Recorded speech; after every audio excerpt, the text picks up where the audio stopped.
Now, welcome to this second session of evolution of teaching and learning process. In the last session, we talked about what are the challenges which are being posed because of the expectations from the professionals in the field. Now, to cope up with those challenges, I am going to talk about two aspects of teaching and learning process. One is called as the laboratory work and the other one is the project work. Now, as everybody knows that the laboratory is a backbone of engineering education. Without good laboratories or without good hands-on experience which is being given to the students in the laboratory, you cannot survive, and that is why these two important aspects I am going to cover, and I am going to talk about what is there in as a challenge as far as a teacher is concerned. So, the first challenge is the entire teaching learning process is now changing, and not only it is changing slowly, it is changing radically. Now, that meaning of the word radical means we all need to change the way we are conducting the laboratory or the project work in an educational institution. As we all know, as a country we have accepted the outcome based education where we are indicating that what are the outcomes which we are expecting from a student once he or she graduates from the educational institution. Now, to attain that outcome based education, there are certain changes which we are expecting as far as the assessment and the evaluation is concerned. Now, these changes are not limited to the documentation of the record or documentation of the result, but it is also related to confirming this with the actual meaning of outcome of a student. So, we have to prove that whatever is being mentioned in the evaluation sheet is really the outcome. Now, the students have multiple modes of learning. Gone are the days where student is only interested in learning when he or she is in the class. It is not all the time. The information which is available with you as a teacher, the same information might be available with a student. So, what is the challenge then, and what is the interest for a student in sitting for your class? And that is where you need to change the way the classes are being conducted, the laboratories are being conducted, or the project work is being carried out by the student. Because in most of the cases it is being observed that the first question at the time of interview is what type of project which you have handled, and what is the title of that project, what have you done in the project, and then comes this subject matter and the basic concepts and all other things. And this is where we all have to focus as far as the education is concerned, and that is where our role has got some challenges. Whenever I say student assessment, there is an academic view, and these are the challenges which are posed in front of us as a teacher. Now, the first challenge which we all need to understand and act on is our role has changed. We are not only teaching in a class, but we are facilitator also. We have to take care that if certain things are not available for a student at any point of time, we have to make sure that these things must be made available. The source can be anything. The second, which is very important, is we have to have now increased management skills, because the soft skill component which was ultimately missing in the previous days, now that soft skill component has come to the forefront of engineering education also, where the team building, the communication skill, interpersonal relation, organizational behavior, all such management skills and the skills required by a student must be nurtured and must be evaluated by the same teacher. And that is why we have to have increased management skills as far as our role as a teacher is concerned. We have to keep on giving them training and support. Now, training is basically related to something which is not available. I always term that as non-Googleable. The beautiful search engine is available for the student. So, what you can search, the same thing can be searched by a student. That is possible. That is very much possible. So, what we need to understand is he may the student may expect that something which is not available. So, how to search that, how to get the information about that and from where. So, that support is mandatory as far as our role as a teacher is concerned. The next thing is risk taking and learning from mistakes. Let us not forget that you can become successful after many failures, and we have to start saluting and respecting the failures also. So, as a teacher we need to take risk and we have to learn from our mistakes, because those mistakes are going to change the life of a student. So, what I mean by risk taking is experimentation. I always talk about it as an experimentation, because whenever you are experimenting with a student and which is a livestock, you are taking a risk. You have to take a calculating risk and make sure that the learning is recorded, tabulated, documented as far as confirming about the mistakes, and then changing the strategy is important. The teacher now must have confidence with tools and resources, because as you have seen, the new concept in engineering education, not only in engineering education, but it is everywhere, and that concept is called as a digital twin. And digital twin is nothing but a soft model of everything, and that soft model is close to the actual model to the extent as if the prototyping effort can be reduced drastically. And that is where for the development of soft modules, various tools and technologies and softwares are being used by many organizations. Are we familiar with those tools and resources?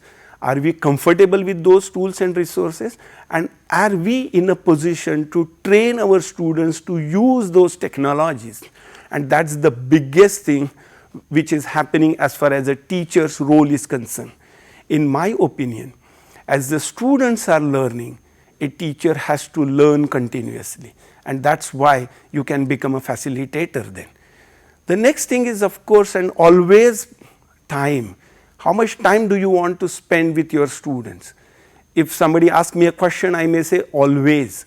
I am always available to my students, but that does not mean that all the time is only available to my profession. That is not going to happen. Let us face the reality also. So, how to take that time, because everybody will have 24 hours in a day.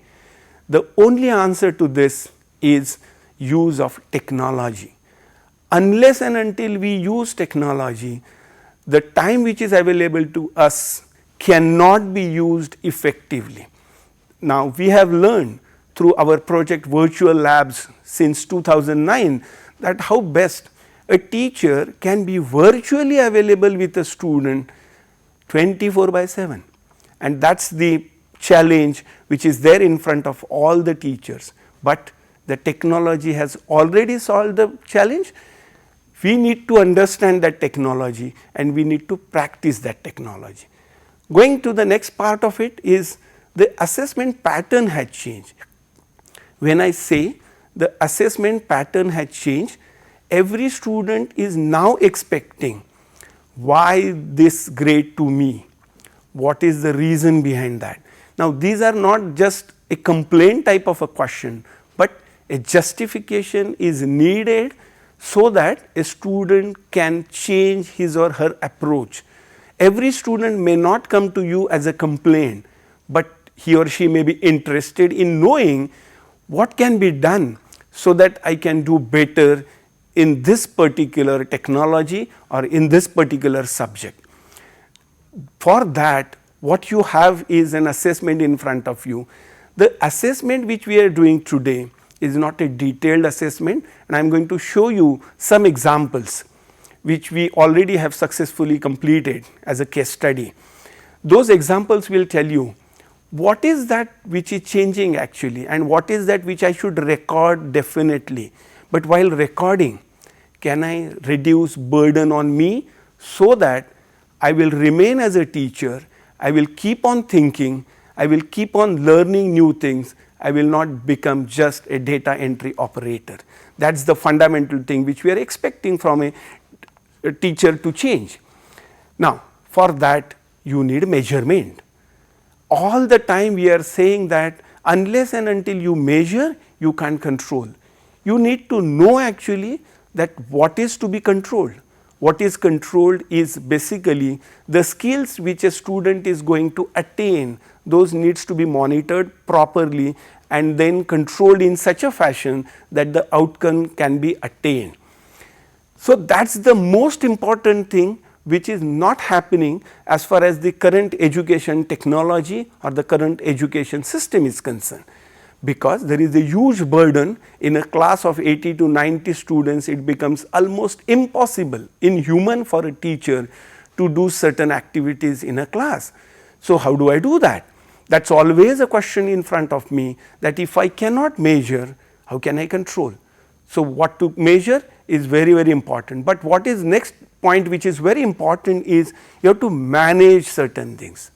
Like Peter Drucker, who is the author and consultant of one of the foremost business management authority, he said, if you cannot measure it, you cannot manage it. In the previous slide we said if you cannot measure it, you cannot control it. Now you have to measure, control and manage.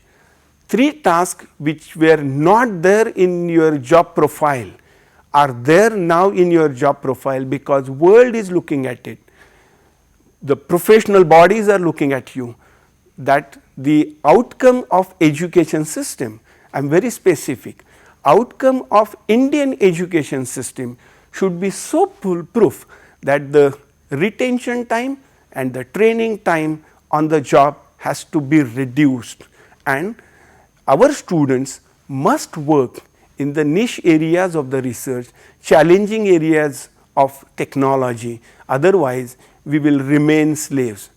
This is our mandatory job and the duty to ensure that we have to move our students, and majority of our students, and you all must be knowing looking at your training and placement data, that most of our students enter into body shopping type of a thing. These are just selling the skills which you have, but that is not a job of an engineer. We need to change that, and our role is very, very important.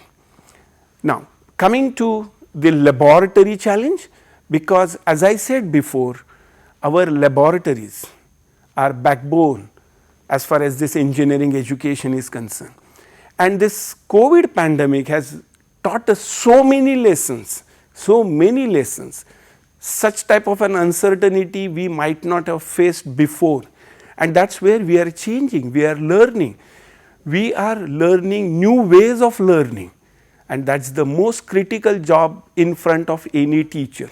Sitting at home, doing so many things, talking to the students, solving their problems, all put together would be the challenge. So, the first and foremost thing in a pre-COVID stage, if I really go to the pre-COVID where the pandemic was not there, problem was not there, still our engineering education, the blame came on us by industries saying that more than 80% of your students cannot be recruited directly, or we cannot put them on job immediately. That is the blatant blame on us. Why that was there? Because we have limited contact hours as far as students are concerned. 10 to 6 cannot be the institutional timing. 2 hour slot in a laboratory cannot be justified. But the point is we already have enough other duties to do. So, how to deal with that, I am going to talk about it. Reduced weightage for laboratories in the curriculum, because in most of the educational institutions it has been observed that the amount of infrastructure or the finance which is being put in laboratories is so huge that there is inclination by many engineering institutions through revising curricula, reducing the laboratory component, but that is a backbone, we can't do that. At the same time, the laboratories with outdated on in shelf, I have used very specifically these two words, outdated and in shelf. Outdated means you are talking about or you are dealing with an instrument in the laboratory which is not up to the mark, it is already obsolete, and you are asking the students to perform experiment on those equipment.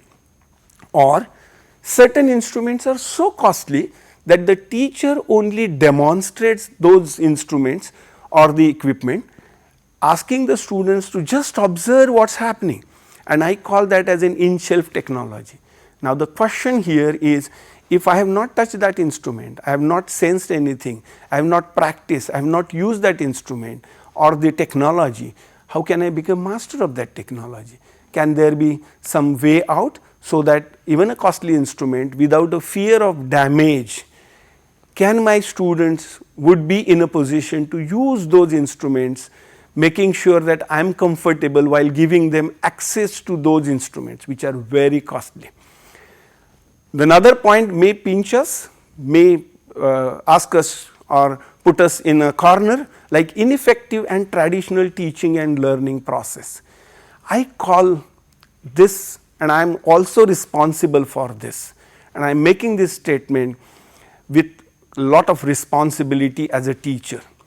Now, whenever you are in the laboratory, most of the time the number of readings, the analysis of the data, the results based on that, the conclusion on that, at every stage there is a learning. There is a learning at every stage, but in most of the cases the learning happens like a group, and in a group, as you all know, there are 1 or 2 leaders, those who took the lead and complete the experiment, others just copy, and we have no way but to sign those journals, and that is where the technology or the teaching learning process for assessing the laboratories, making sure that the experiment is over, all those things we need to change immediately. Now, why this has come to the forefront of our discussion? Because there is a lack of awareness about industry exposure and happenings.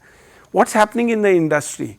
It was said in the previous years, where in the developing countries, universities are forefront of as far as the technology is concerned, and industries are followers of those technologies. Most technologies or most research used to happen in universities, and then industry used to convert that into a product, and then it becomes a market. That is what used to happen. Slowly, because of ineffective teaching learning process, our exposure to industry all have gone down, and now industry is at the forefront of technology as far as we are concerned. And I am giving this example in the context of Indian industry and Indian engineering education system, very, very specific, barring few exceptional institutions in the country. But largely you will find that the students, those who are coming out, are just through rote learning, memorizing of those concepts, but they have never applied those concepts because the laboratory component is quite weak. Now, if you go back to the days like last year during COVID, the biggest problem which we faced was access to the laboratory. There was no access because students were at home, we were at home, the laboratories were closed, and still we wanted as an academician that the student should complete the laboratory work. How is the biggest challenge, and we face that challenge. Slowly we are reviving, we are reviving from that COVID situation, but it is slowly. But let us not forget the uncertainty which is being posed, the uncertainty which is there, which is going to remain for some more time. How are you going to deal with that time? Because the academic loss of a student is nothing but a professional loss of a country. Let us not forget that.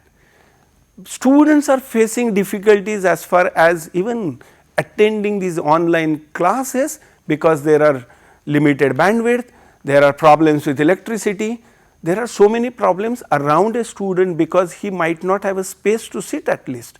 And we have lot many examples because we surveyed and we found that there are many problems the students are facing when they are not on campus, but unfortunately we have to continue. But the question here is, how are we going to deal with this situation? Because we are not aware about unsupervised learning. We as a teacher are more towards supervised learning. eye to eye contact, be in front of me, then and only then you can learn type of a philosophy. But now the students are in front of a camera, sometimes network is there, our voice is breaking, so many problems are there, then how to make sure that that particular student is learning. How do I know?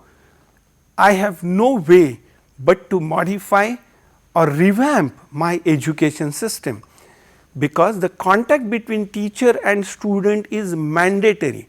The type of contact can change, no doubt the type of contact can change, but contact has to be there. But while having the contact, the relation between a teacher and student must be so friendly that the questions must be asked. And we have found in a survey that the number of questions which are asked when students are online are almost nil.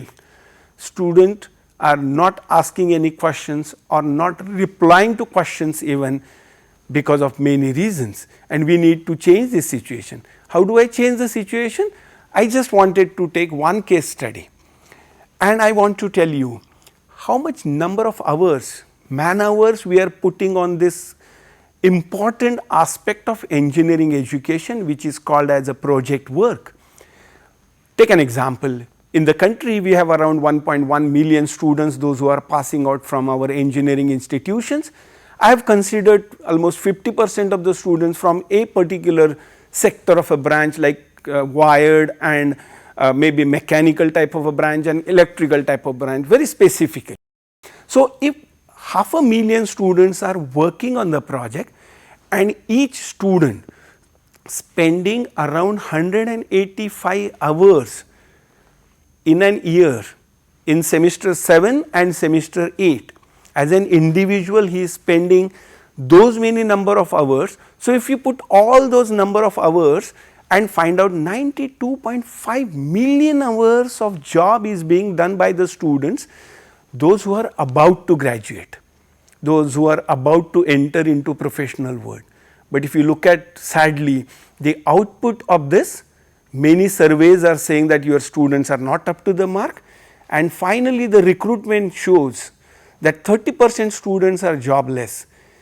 It is a fact that jobs are there, let us not forget, but the type of skills, the type of attitude which a student must possess as far as the available jobs are concerned, these aspects are not being handled through this important project work, and that is why I want to highlight to all my teachers that if we can become serious about a project work, many things can change, because project is such an area where hard skills like concepts, technology, handling the technology, implementing the technology, making a prototype, all these things are hard skills, basically technology related things can happen, but at the same time many soft skills can happen, like a teamwork. How to work in a team is important, how to communicate is equally important, and industries are expecting that all these skills must be there as a part of a graduate program in engineering. And this can happen if we provide or we prepare a nice rubrics for the project work, and that is the reason I am going to talk about now the project execution phases and a rubric which we have successfully implemented in our college, which will be a case study for all of you. Now, the first and foremost thing for us is very, very important.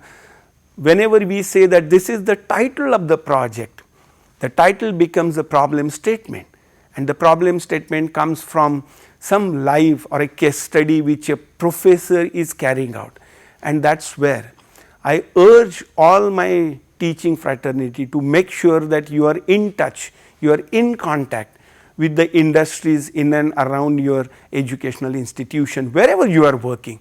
That is very, very important, so that you know actually where our product is going to go and work. The first and foremost thing is the understanding level of a problem statement. The problem starts there itself. What is expected as an outcome of the project is hardly known to a student, he simply gets carried away because of a group activity, because of somebody who has already given me a problem statement. So, we always stress upon a point that you have to prepare a questionnaire, and this is where the first communication happens with the professional. The first communication happens with a teacher, where I have questions in understanding the problem statement clearly indicates that I am ready to learn. I always advocate that unless and until you ask the question, and that has to become a practice, that has to become a practice. So, we have put a step in between saying that you prepare a questionnaire for the additional information which you need, because that problem statement may not tell you everything, that is not possible also. Once you prepare that, then what is going to happen is then you will say, oh, this is the data which is not available, I am sorry I can't work, no harm in that. But let us be open enough asking questions, which is not happening, and it is always my concern as far as students are concerned. After completing this, having a questionnaire, understanding the problem, clarity about a problem, then you can go to the literature survey. When I say that you can go to literature survey, means you can understand now what is already being done, what is already being practiced, which technology is already available. Otherwise, what will happen is you will keep on inventing the wheels, the vehicle will never come on the road, and that is the precise job of literature review.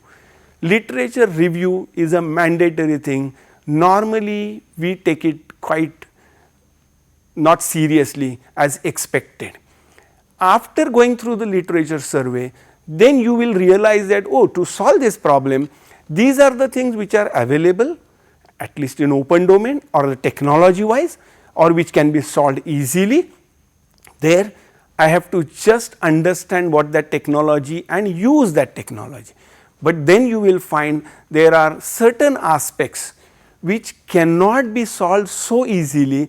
There I have to identify the tools for solving the assignment, the technology, or certain things, the platform related things which I need to know as far as the tools and technologies are concerned. Once you have that understanding, then you can talk about depth of technology which is, or the knowledge which is available with you when you are going to propose a solution. Otherwise, what will happen? Your solution will be a dream only, it will never become a reality. In fact, it will be a nightmare. We need to avoid that situation. So, what is the depth of knowledge which is available with me? And if not, I have to learn. This is where a role of a teacher comes into practice, because then he or she will indicate that, oh, you need to learn this, these are the things which are available, these are the tools available, and I can help you actually. And this is where the teacher need to learn again and again few things. And then after doing all these 5 steps, then a high level design would be available in the form of a block schematic. It will take time, but we have to give this time for students to nurture or practice a very nice sequence of execution of a project. Most of the projects in India are failure because we jump on a solution, we do not work on the drawing table, and that is the problem. So, we have to make sure that the high level design is available in the form of a block schematic. Then you start detailing those blocks, what is there inside a block, how that block will function, what type of equipment or the consumables I need in that block. After completing everything, then implementation will start. Just look at this, after completing 7 steps on paper, then and only then implementation philosophies and implementation practices would start, and then you implement a prototype, and then you can demonstrate prototype, you can test that prototype, you can ask somebody to validate that prototype. On top of that, you can then correlate with what is expected or what was expected as far as a problem statement and what is being delivered. It may happen, and we must respect that the students will fail in between, does not matter, you have to go back and forth, does not matter, but that is a part of a job. That will teach you patience, that will give students an understanding that failure is not a crime. It is not a crime, but the failure has to be recorded so that the next generation will learn a lesson from that failure. And this is the flow chart. Once you have that flow chart ready, then we ask or we expect that we should prepare our rubrics, so that we are asking students to play the game, and the rules of the game must be ready a priori. It cannot be a surprise to a student saying that you have not done this because I feel. It should not be. So, the evaluation or assessment becomes objectively, in person independent, but this must be made available to the student, saying that these are the parameters, like level of understanding of the problem statement. If you have done well, then I will grade you exceeds expectations and I will put a total score there. Every time whenever I expect you to perform some activity, there is a parameter for evaluation, and for that parameter there are ratings. That moderate questionnaire you have prepared, you have not prepared an exhaustive question. Now, these are the learnings, and this is where I said you can go back and forth, change the module, change the questions, ask him to review and repeat. That is possible. So, these things are being made available to you. You can read them carefully and make sure that at every stage, as a teacher, our involvement is mandatory, because it is called as hand holding. Students are raw, we are mature. That is the basic difference between this. So, if you go to the next level, then you will find that there are depth of technical knowledge while proposing the solution. How much knowledge you have? That means you have applied clearly the fundamentals. And this is where I always put an emphasis on checking as a feedback whether the fundamental subjects are being taught properly, the concepts are understood by the students, and then you can correlate the marks or the grades attained by the students versus the application of that knowledge for a project work. That will give you an understanding as far as your teaching style is concerned.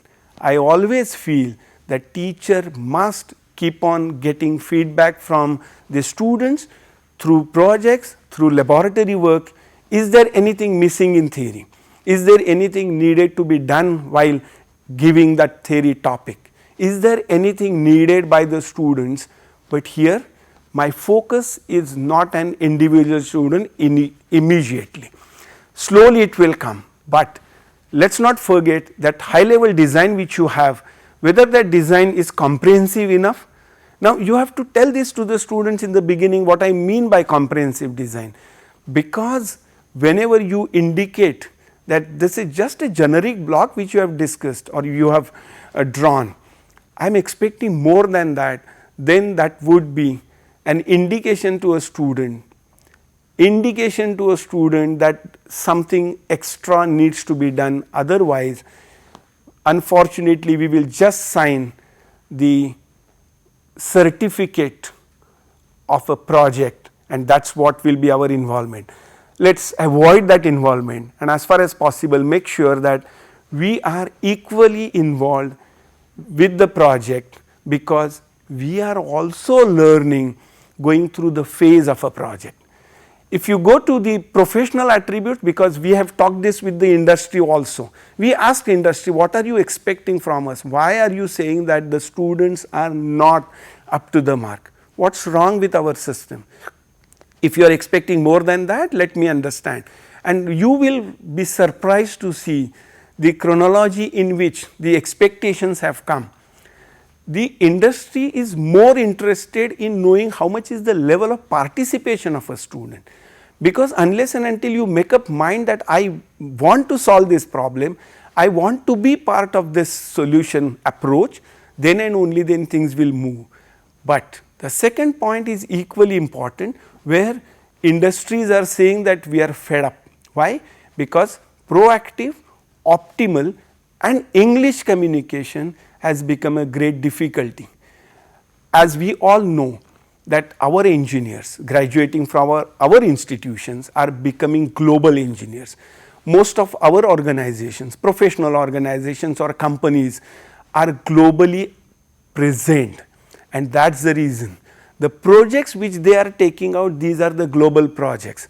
That is where proactive is very, very important, and that is where I want to de-link between the project work and the submission of a journal.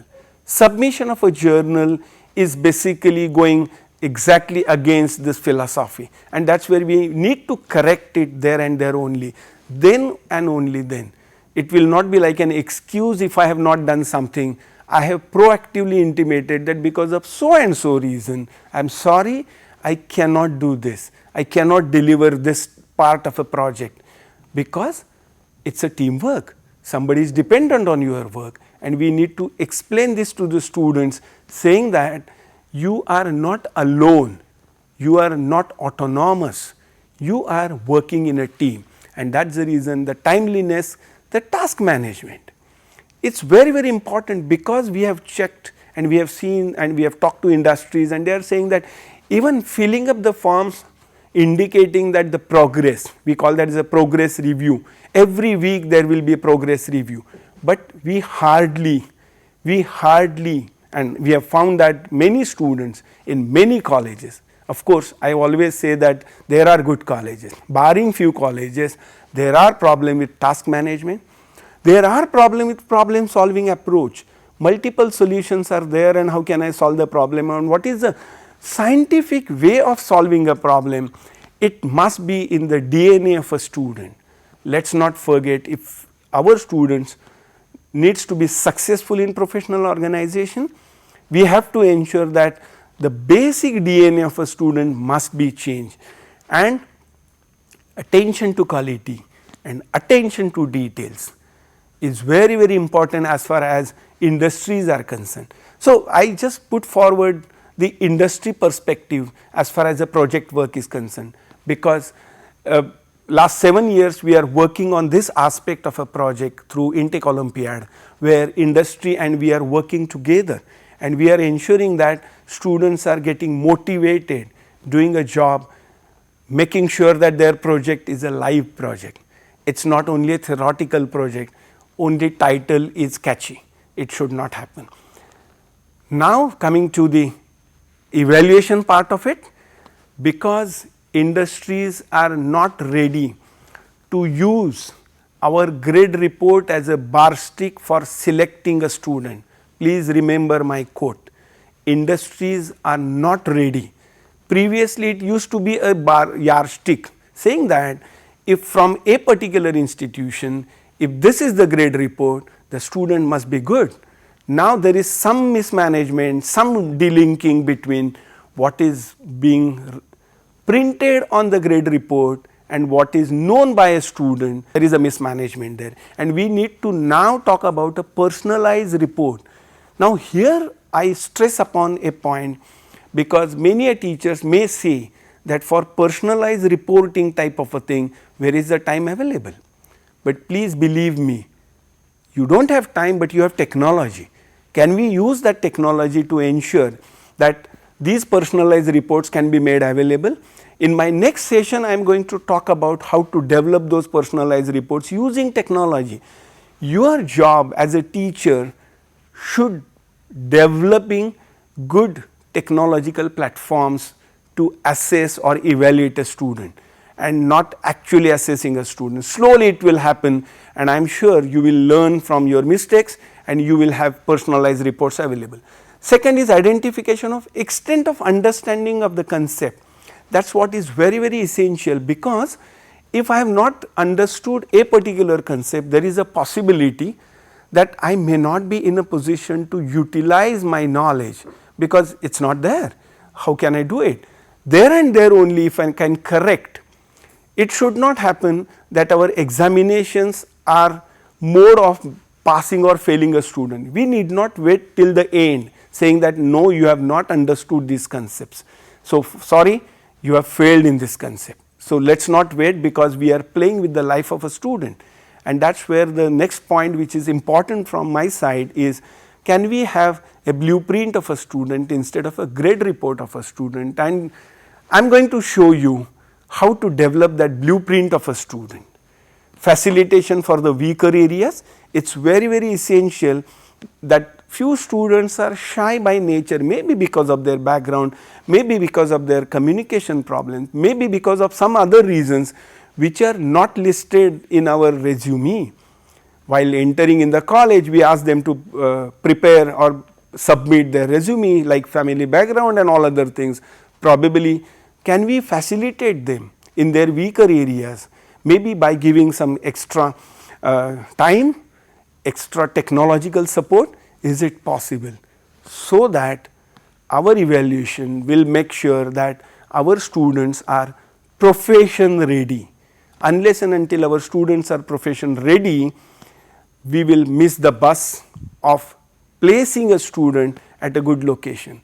And I am sure any teacher would not like to see the face of a student graduating from your institution without having any role to play in the professional world. That is the biggest problem which you will face. In the next thing, I will be talking about how to deal with this situation and how to make sure that our students are professionally ready. Thank you so much.